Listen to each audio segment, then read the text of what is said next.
Série numéro 3, réaction d'oxydoréduction. Dans le premier exercice de cette série, on donnera le nombre d'oxydation, qui est noté NO.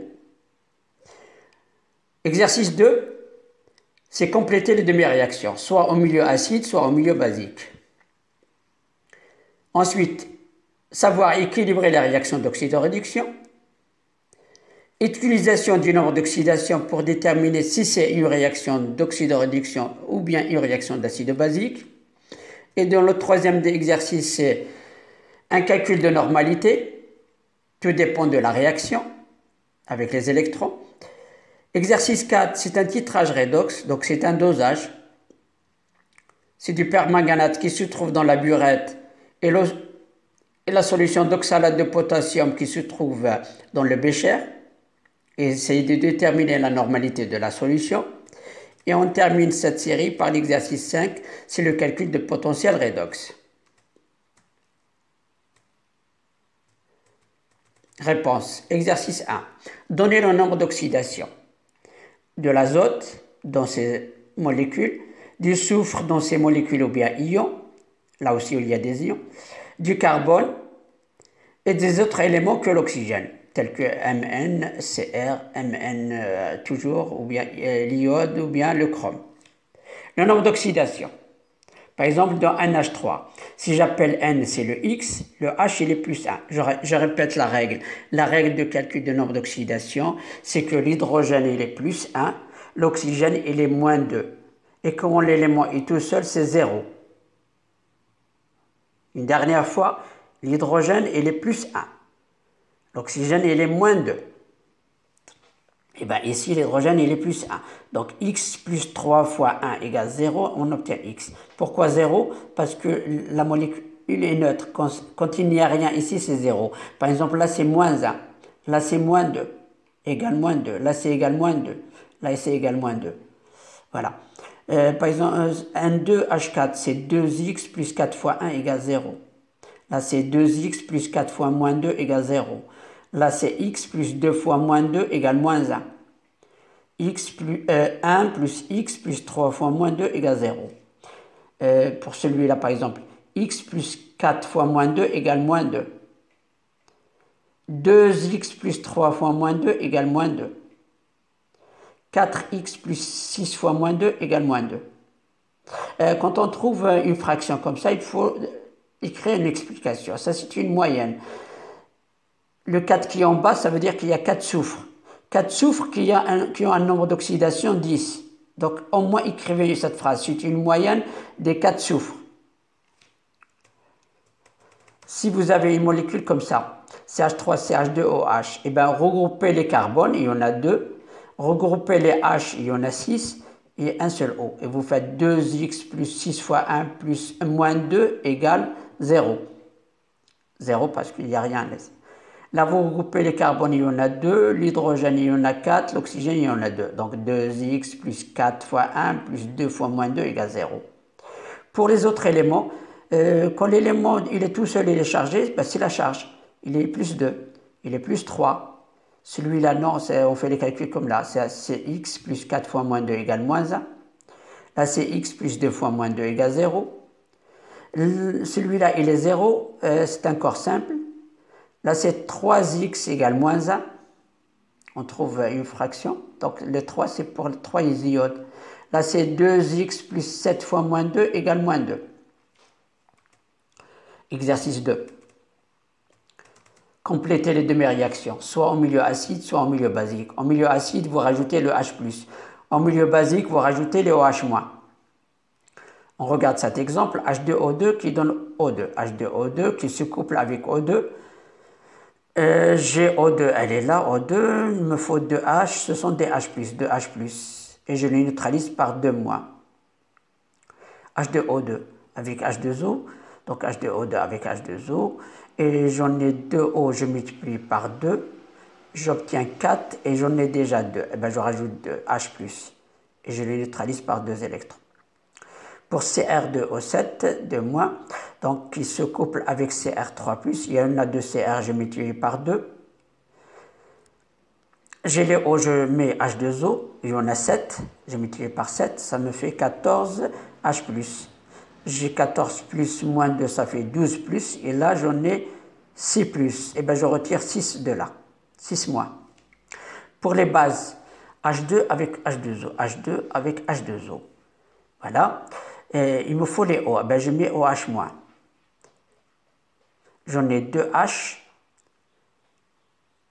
ils sont là, d'accord, mais les O, j'en ai un O.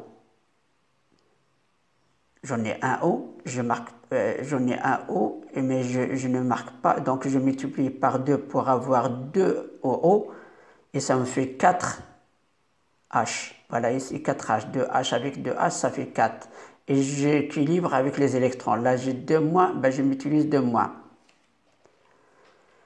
La même chose, SO3 2 moins avec SO4 2 moins, SO3 2 moins avec SO4 2 moins. Voilà, le S, il est là.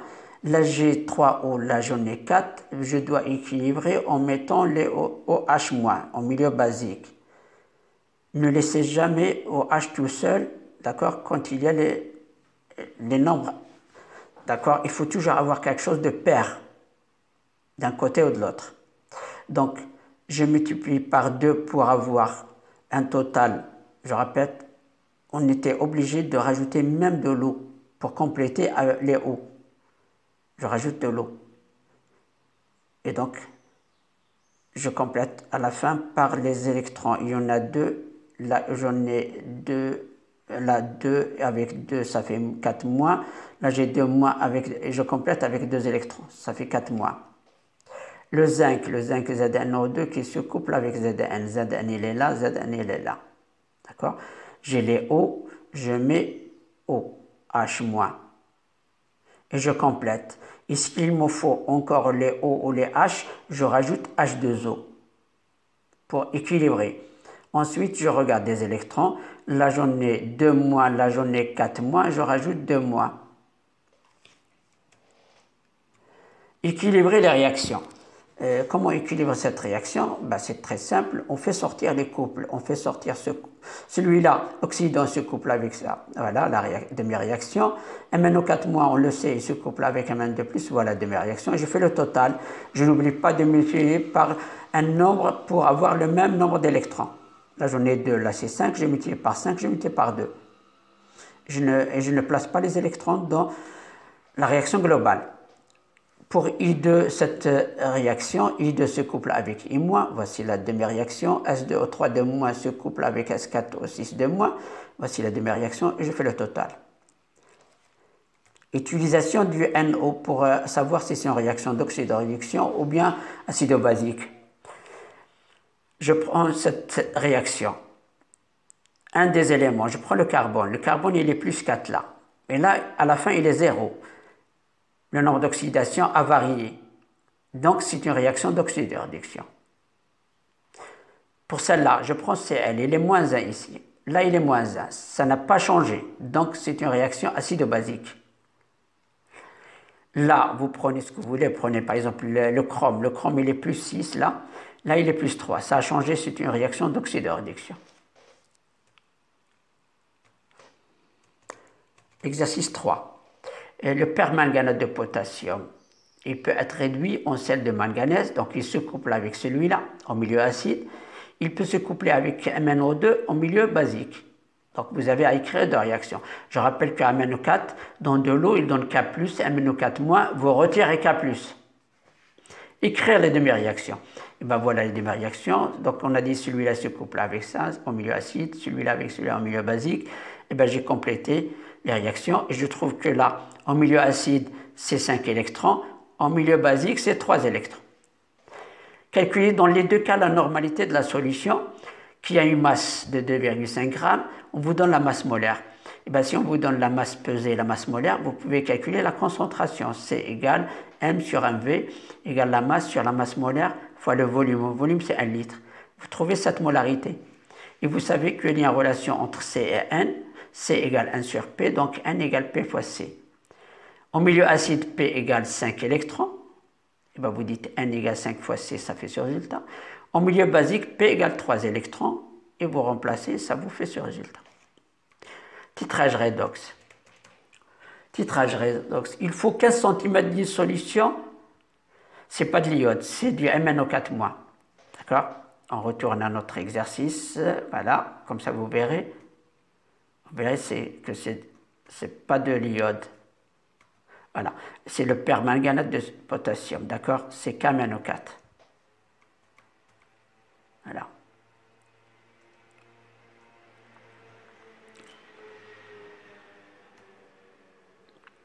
Donc, il faut 15 cm3 d'une solution de KMnO4 dit 4,10-2 pour oxyder totalement 10 cm3 d'une solution d'oxalate.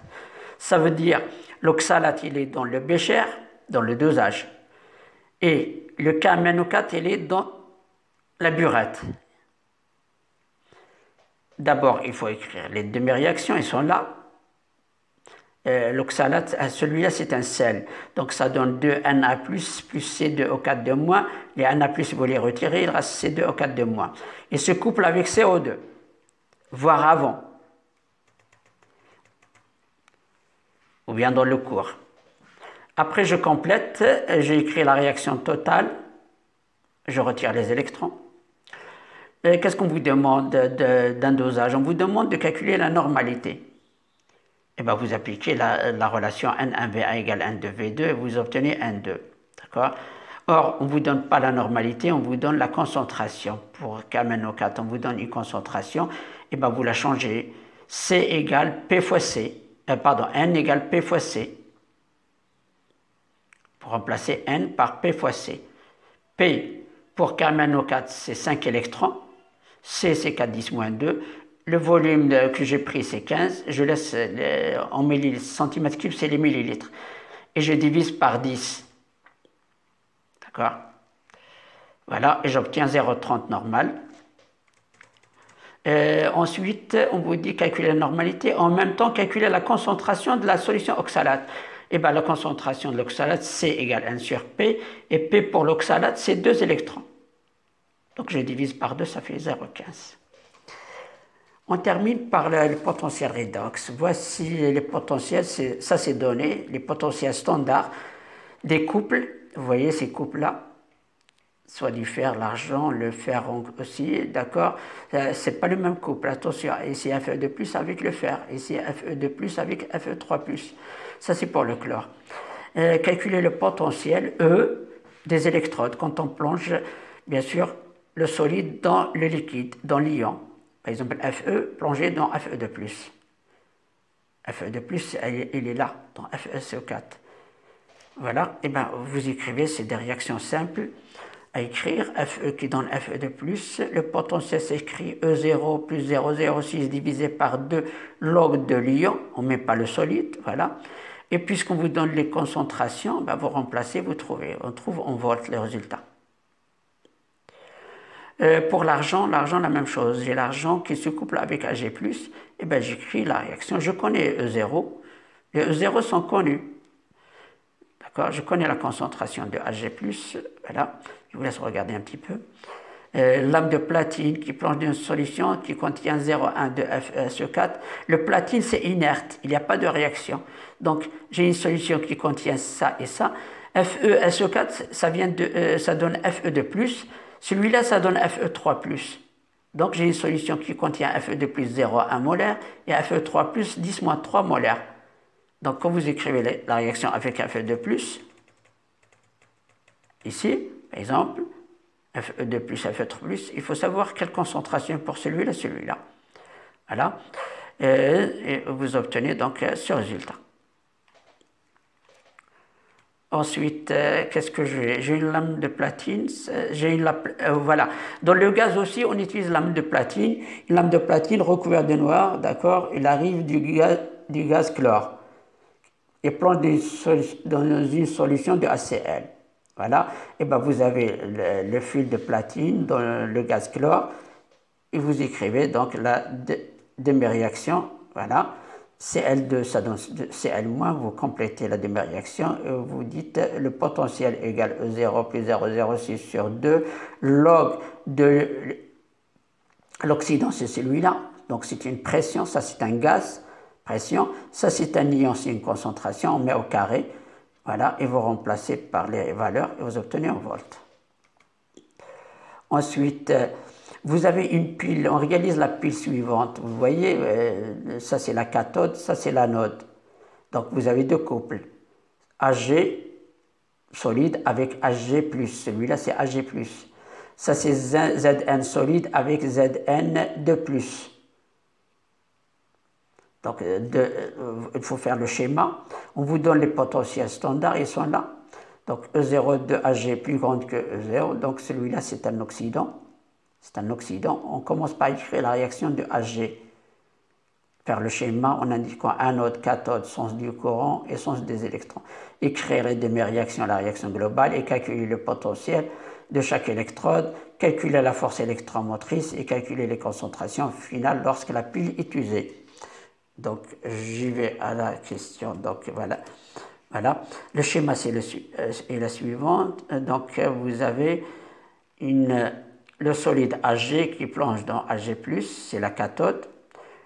Le solide Zn qui plonge dans Zn+, c'est l'anode, c'est le plus petit, d'accord.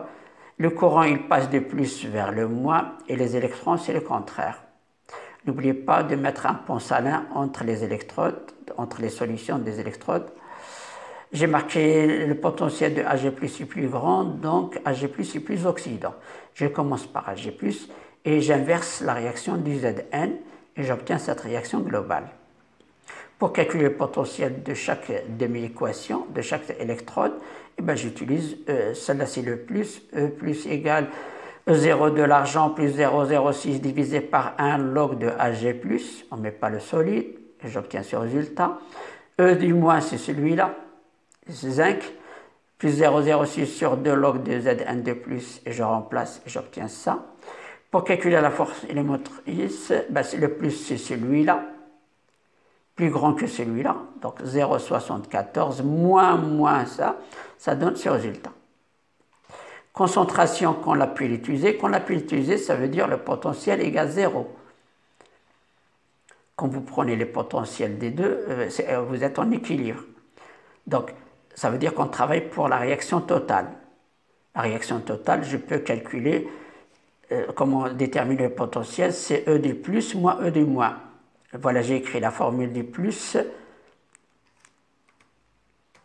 j'écris la formule du plus, voilà, la formule du moins, voilà, et je fais celle-là moins celle-là, égale 0, d'accord.